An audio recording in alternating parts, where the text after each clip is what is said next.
Shalom, peuple de Dieu, que la grâce et que la faveur du Très-Haut soit votre partage encore une fois de plus, parce qu'il a plu à notre Créateur de toutes choses de nous prêter encore le souffle de vie ce matin. Et voilà pourquoi, en guise de reconnaissance, nous sommes tellement fiers de lui.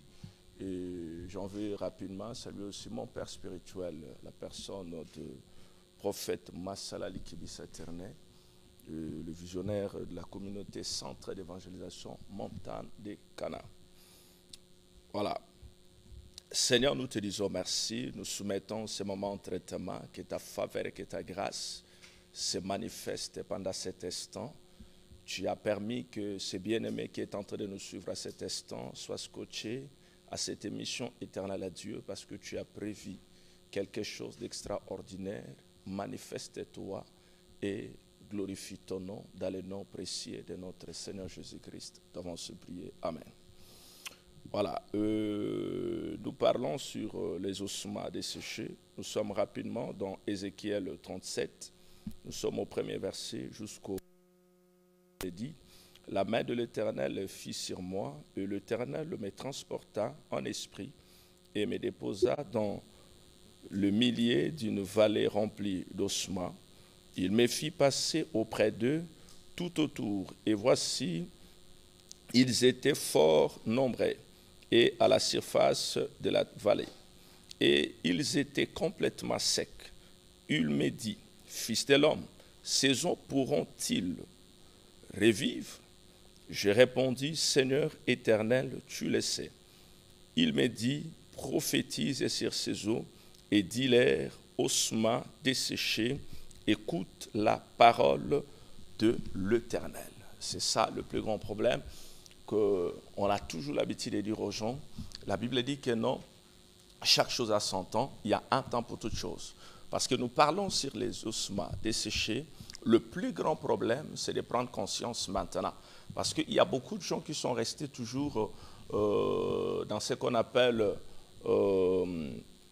la distraction spirituelle, que beaucoup de gens ne savent pas. Ils se posent toujours des questions. Est-ce que, comment je suis en train de naviguer? Est-ce que ma vie là? Est-ce que je suis en train de jeûner? Et c'est comme ça que j'aime toujours dire aux gens que non, il y a prier et prier. Parce que la majorité de beaucoup des enfants de Dieu font souvent ce qu'on appelle le grève de faim. Quelqu'un peut rester affamé du matin jusqu'au soir. Il te dit que non, il était en jeûne. Or qu'en réalité, il n'était pas en jeûne.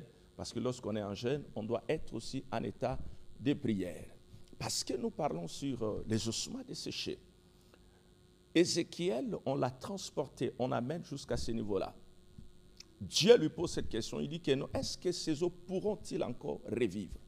La plus grande question, c'est de comprendre les enjeux spirituels.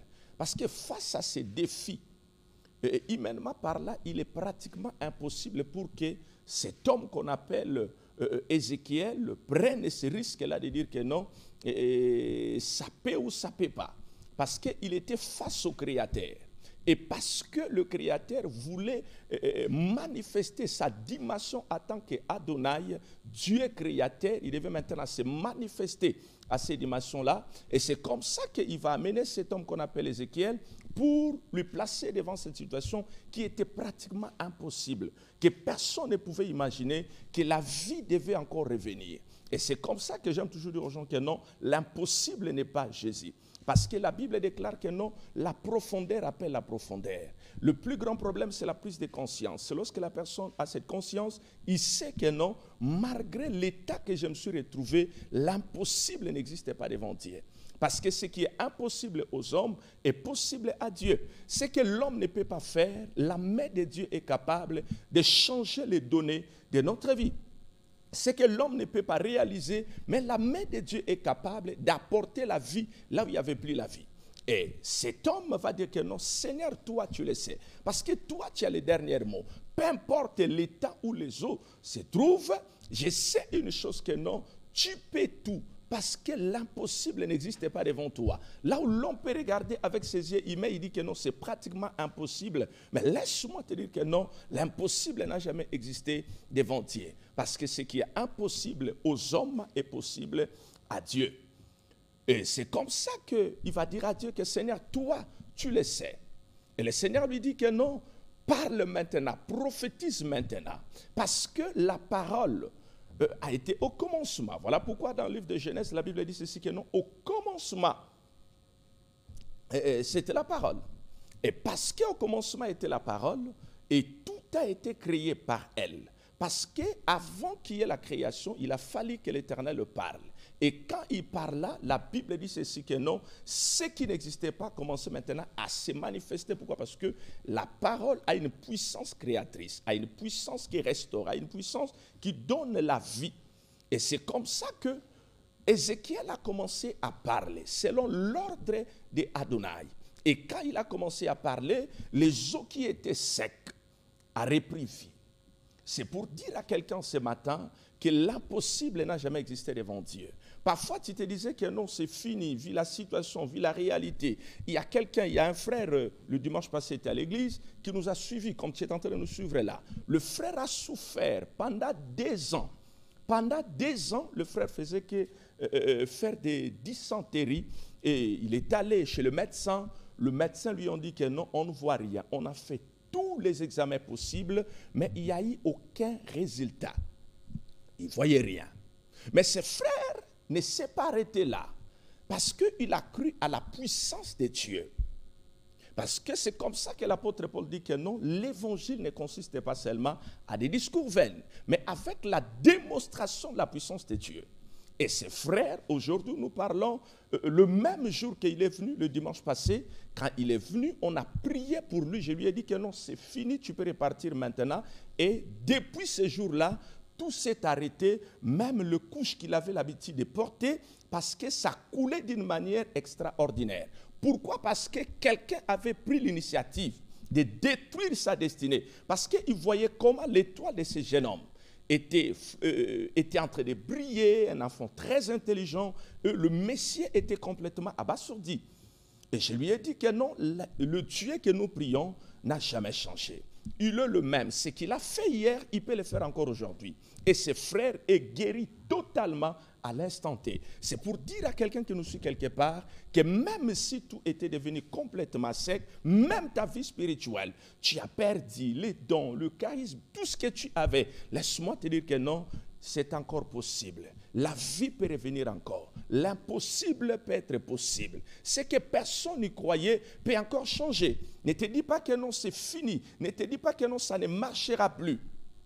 Mais le temps est arrivé maintenant d'expérimenter la puissance de Yahweh Sabaoth. J'aime toujours dire aux gens que non, si tu as des problèmes qui dépassent ton entendement, mais il y a un Dieu qui est capable de changer cette histoire-là. Parce que le temps des miracles n'est pas encore passé. Nous sommes au temps du soir. Une chose que tu dois savoir, que tu dois comprendre, c'est la prise de conscience, de comprendre que non, ça c'est mon temps, c'est ma saison, je dois me réveiller. Je ne suis pas venu sur cette terre pour passer inaperçu. Je ne suis pas là juste pour faire une simple formalité, mais je suis là pour laisser des traces. Je suis là pour laisser des empreintes. C'est pour dire à quelqu'un que non, dans ta génération, tu ne dois pas passer comme ça. Il faut que des traces soient visibles. J'aime une chose que mon père spirituel, le prophète Massala, qui aime toujours me dire, il dit que non, il y a une chose que tu dois savoir, que dans la vie, nous sommes dans un challenge. Ça veut dire que non, tu n'as pas droit à perdre. Tu n'as pas droit à pleurer. Parce que le diable n'aura pas pitié de toi parce que tu pleures.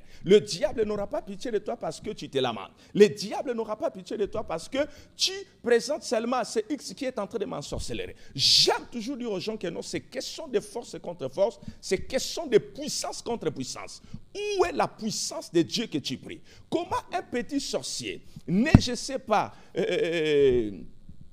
dans quel coin ou à l'oubomo comme ça, il se réveille un matin, il commence à te troubler, il te fait perdre la paix, il te plaque au sol, tu continues à pleurer, tu continues à te lamenter. Avec Jésus, je ne sais pas c'est quel type de Jésus que tu es en train de présenter. Le temps est arrivé maintenant de vivre la gloire de El Shaddai. Le temps est arrivé maintenant de réveiller cet homme. Parce que la Bible dit ceci, que lorsque Pierre a regardé, il dit que non, ici, là, il y a un naufrage. Mais il y a quelqu'un qui est là, qui dort encore, qui n'a pas encore dit son dernier mot. Et la Bible dit ceci, que lorsqu'il a localisé Jésus, il dit, Seigneur, ne t'inquiète-t-il pas que si nous périssons ici, il dit, Seigneur, tu t'inquiètes-t-il pas si nous mourons ici, là, le Seigneur se réveilla, il menaça la tempête. Et la Bible dit ceci, que ce qui est impossible était devenu possible. Je voulais dire à quelqu'un ce matin que malgré ce que tu as perdu, mais la main de Dieu est capable de changer l'histoire de ta vie. Malgré ce qui est arrivé dans ta vie, la puissance de Dieu est capable de changer l'impossible dans ta vie parce que le temps est arrivé. Voilà, j'aime toujours dire que nous sommes derrière la télé, référence Arrêt École et Monaya. Nous sommes sur la rue haute tension numéro 62.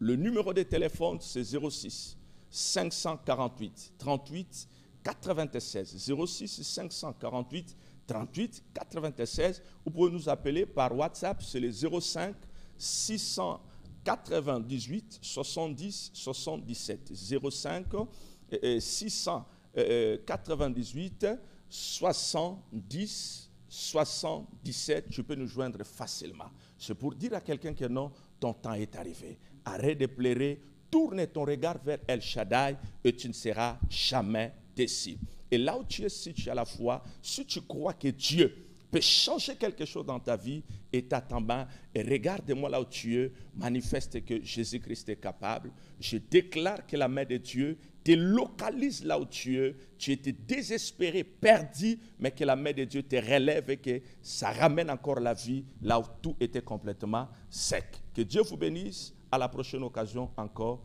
s'il plaira à l'Éternel et Dieu. Merci beaucoup et restez bénis. Merci.